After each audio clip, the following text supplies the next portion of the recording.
There's so many people who've never heard of ovarian cancer, and I was one of them.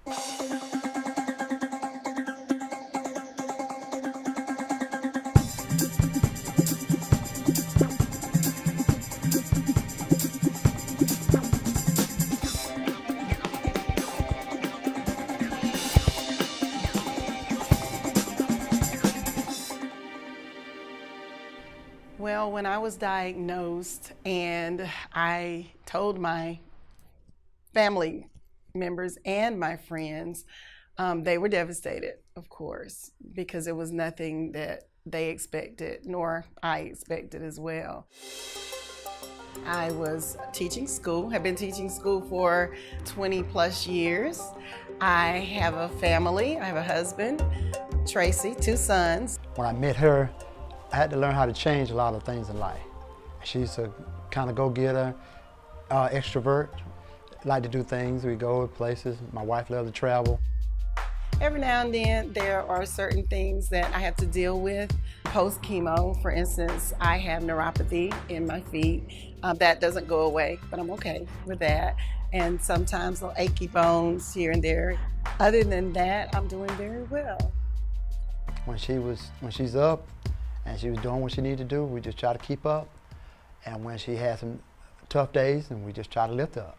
Everybody's journey is their journey, and it's different. Everybody's journey looks different. In my case, I felt like I had a bladder infection.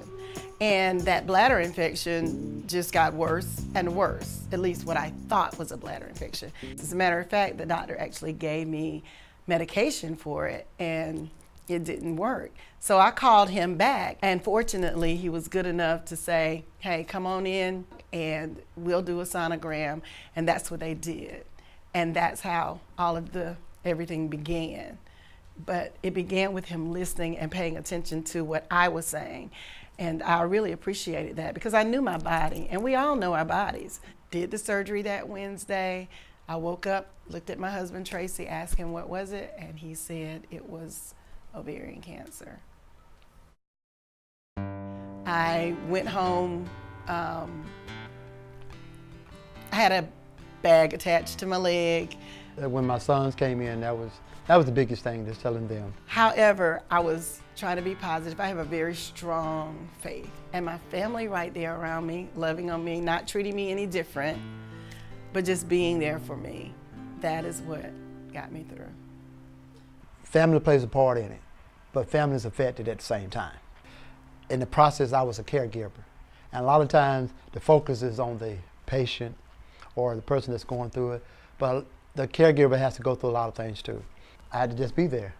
I didn't know what being there meant, but I was willing to do that.